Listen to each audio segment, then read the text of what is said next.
पलायन कैसे रोकेंगे? पलायन रोकने का सीधा 3 फॉर्मूला दिया है हमने। बिहार के पलायन को अगर आपको समझना है तो ये समझना है कि पलायन के क्या पहलू हैं। बिहार में लोगों का पलायन हो रहा है, ये बात तो अब चर्चा में हम लोग लेकर आए हैं, लेकिन उसके साथ हमने कहा कि बिहार से सबसे बड़ा पलायन पूंजी का पलायन है। बिहार से क्या आपको मालूम है कि बैंकों से हर साल 2.5 लाख करोड़ रुपया यहां से ट्रांसफर किया जाता है, जो आपका हमारा पैसा है, बाहर के किसी उद्योगपति का पैसा नहीं है। बिहार के लोग जो पैसा अपना बैंक में यहां जमा करते हैं, हर साल बिहार से 2 से 2.5 लाख करोड़ रुपया बैंक वाले दूसरे राज्य में ट्रांसफर करते हैं, जो कि नियम के खिलाफ है।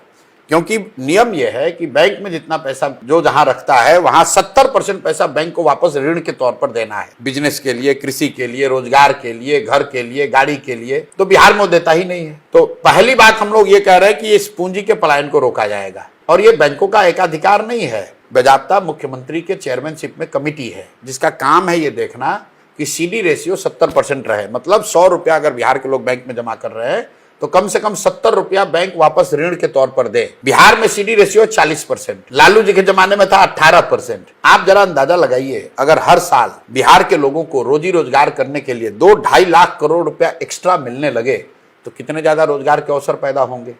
तो हम लोगों ने जो 3 पॉइंट प्रोग्राम दिया है कि पूंजी के पलायन को रोककर बुद्धि का पलायन रोका जाएगा। जिस दिन बुद्धि और पूंजी का पलायन रुका, श्रम का पलायन अपने आप रुक जाएगा। दूसरी बात हम लोगों ने कहा कि बिहार में मनरेगा को हम कृषि से जोड़ेंगे, और जो लोग भी अभी फूड ग्रेन की खेती कर रहे हैं उनको हम नगदी फसल की खेती कराना चाहते हैं। बिहार में 55 लाख हेक्टेयर जमीन है जिसमें खेती हो सकती है, उसमें सिर्फ 2 लाख हेक्टेयर जमीन में ही नगदी फसल की खेती होती है।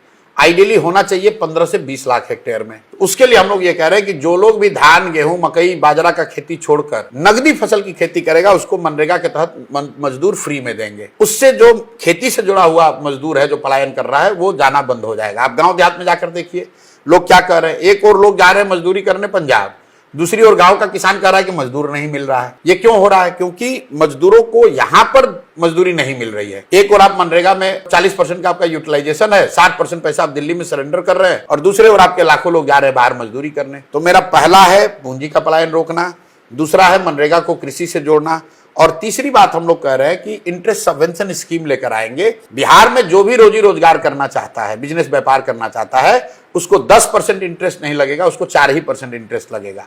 आप बैंक से लोन लीजिए 10% पर, 6% इंटरेस्ट सरकार देगी। ऐसा क्यों कह रहे हैं? जब मैंने पदयात्रा की और जो बिहार को मैं समझ रहा हूं, यहां समाज में लोग मूलधन से ज्यादा ब्याज से डरता है। गुजरात में लोग पैसा लेकर बिजनेस करते हैं लोन लेकर, लेकिन बिहार में आदमी कर्जा 3 ही बार लेता है। बेटी का ब्याह हो, घर हो, बेटा को पढ़ाना हो।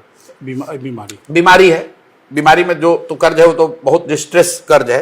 बैंकों से पैसा लोग इन 3 चीज के लिए लेते हैं, घर बनाने के लिए, बेटी की शादी के लिए और बच्चों को पढ़ाई के लिए। बिजनेस व्यापार के लिए लोग पैसा नहीं लेते हैं। क्यों? कहता भैया ये लेंगे तो चक्रवृद्धि ब्याज में फंस जाएंगे। तो मैं अगले 10 साल 15 साल के नजरिए से ये चीज लाना चाहता हूं कि समाज में रिस्क टेकिंग एबिलिटी बढ़े, और वो करने के लिए इंसेंटिवाइज करने के लिए हम कह रहे हैं कि हम आपको 10% ब्याज नहीं देना पड़ेगा, 4% ब्याज देना पड़ेगा। हर घर में आप 2 लाख, 3 लाख, 5 लाख लोन लीजिए, लोन लेकर काम शुरू कीजिए, और 4% ब्याज आप दीजिए, 6% हम देंगे। इसका फायदा क्या होगा? हम बजट से सिर्फ देंगे 6,000 करोड़। अगर 6,000 करोड़ रुपया बजट में प्रावधान किया तो 1 लाख करोड़ रुपया का क्रेडिट लोगों को उपलब्ध हो जाएगा। तो ये जब आप 3 चीज करेंगे, और इसको हम लोगों ने सिमुलेट करके डेटा को देखा, दुनिया के कम से कम 4 या 5 बड़े इकोनॉमिस्ट जो मेरे साथ काम कर रहे हैं, अगर इन 3 चीजों को कर दें, 2-2.5 लाख एक्स्ट्रा इन्वेस्टमेंट होने लगे, पूंजी का पलायन रुक जाए, मनरेगा को कृषि से जोड़ दिया जाए, और जो बिजनेस व्यापार करना चाहता है उसको 10 के बजाय 4% पर लोन मिलने लगे, तो 40 से 50 लाख लोगों को स्वरोजगार से जोड़ा जा सकता है।